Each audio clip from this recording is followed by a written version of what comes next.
Yo,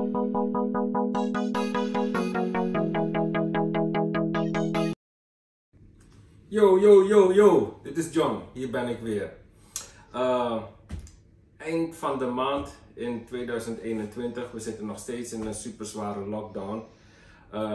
Dus we gaan maar weer wat koken, denk ik. Vandaag gaan we butter chicken maken. En ja, in Nederland zeggen ze boterkip. Maar ik wil het toch liever op butter chicken houden, anders denk je gelijk alleen aan boter. Ik ga het bij de term butter chicken houden. Ik heb hier kipdijfilet. Heb ik in bite-size stukjes heb ik dat gesneden. En die gaan we even marineren. Nu wil ik even wat zeggen over die kip. En dit is even tussendoor. Ik las in de kranten deze week dat men adviseert dat je kip niet moet wassen vanwege cross-contaminatie met snijplanken en dat soort dingen. En ik ben het daar helemaal niet mee eens. Ja? Kip in India, in Suriname, wij wassen onze kip altijd. Ja? We wassen onze kip. Als je dat niet doet, krijg je namelijk een hele rauwe smaak in je mond als je de kip bereidt. En als je de kip wel wast, ja, of je het nou met zout wast, of met azijn, of alleen met koud water wast, dat gaat weg. Die rauwigheid gaat weg en de marinade die trekt er wel aan. Wat je moet opletten als je de kip wast, is inderdaad cross-contaminatie. Dus je staat heel dicht bij de sink, ja, en je wast de kip en je gebruikt één snijplank alleen voor je vlees. Je gebruikt een ander snijplank voor je groente. Je gebruikt een ander snijplank voor je vis. En bijvoorbeeld deze snijplank die ik hier heb, dat is alleen voor groenten. Ja, daar komt geen vlees op en dat soort dingen. Dus zo vermijd je cross-contaminatie. Alvorens we de kip gaan bereiden, gaan we hem eerst marineren. We hebben hier knoflook, we hebben hier gember, we hebben kurkumapoeder en we hebben chilipoeder. Dus dit is ongeveer 1 kilo kippenvlees. En daar gaan er dus 2 theelepels gember gaat erin. 2 theelepels knoflook gaat erbij. 2 theelepels chilipoeder. En de kurkuma. En niet te vergeten, doen we er ook nog maar voor de gezelligheid 2 theelepels zout bij. Of nou ja, zo, dit gewoon een beetje zout. De hoeveelheid knoflook is natuurlijk afhankelijk van mijn smaak. Hè? Als jij niet zo gek bent op knoflook en zo, moet je zelf maar variëren.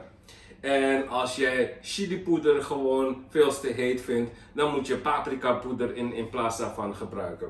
Dus dit gaan we even marineren, we gaan hem mengen met elkaar en dan laten we hem even een uurtje staan voordat we hem gaan bereiden. Ik heb de gemarineerde kip even weer van stal gehaald. Het heeft nu een uurtje lekker gemarineerd. En ik heb wat hete olie in een wok gedaan en nu gaan we hem even bakken.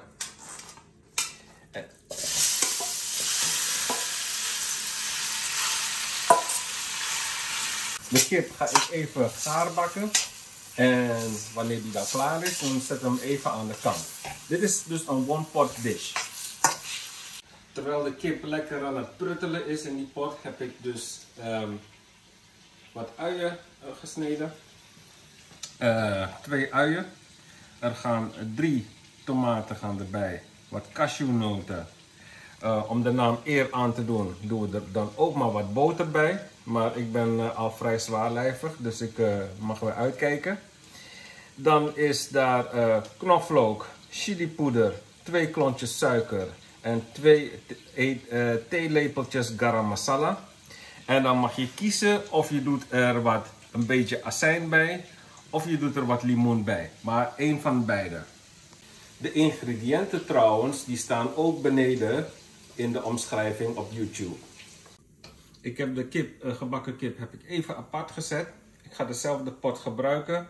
En we gaan eerst dan de naam eer aandoen. We gaan de boter smelten. En terwijl de boter aan het smelten is, doe ik er gelijk de uien bij.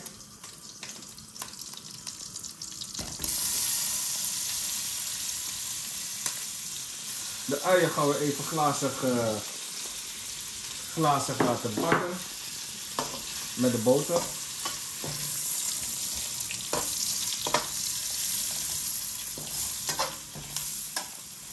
De uien zijn lekker bezig in de pan. Dan doen we er een beetje knoflook bij, omdat we er zoveel van houden.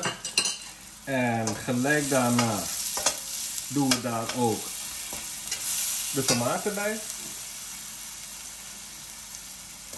Grof gesneden tomaten, want we gaan straks alles toch een beetje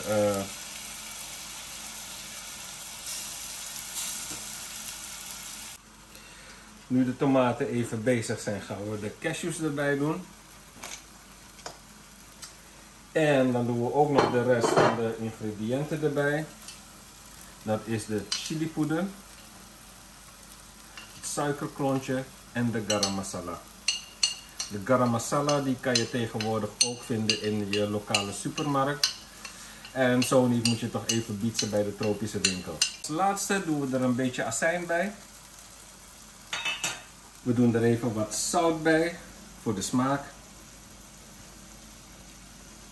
Dan gaat er nog een klein beetje water. En dan doen we hem even dicht om tot een pulp te laten koken. Inmiddels zijn de tomaten en de rest van de ingrediënten goed gaar. En dan ga ik hem overscheppen in een ander pot. En dan gaan we dat zaakje even blenderen. Oké, dat zaakje gaan we nu even lekker fijn blenderen.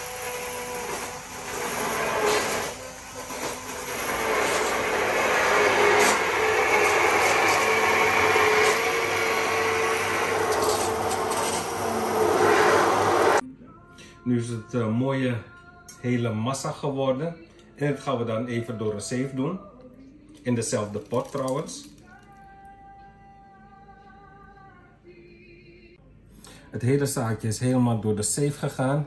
En alles wat wij nu over hebben, dat zijn de tomaten en de zaden daarvan. Nu doen we er een klein beetje boter bij. En wat kookroom. En dan gaat de kippen erbij.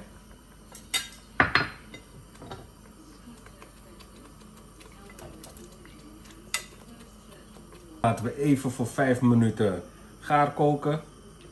Dat het vlees mooi intrekt. Dus de boterkip, de butter chicken is nu klaar.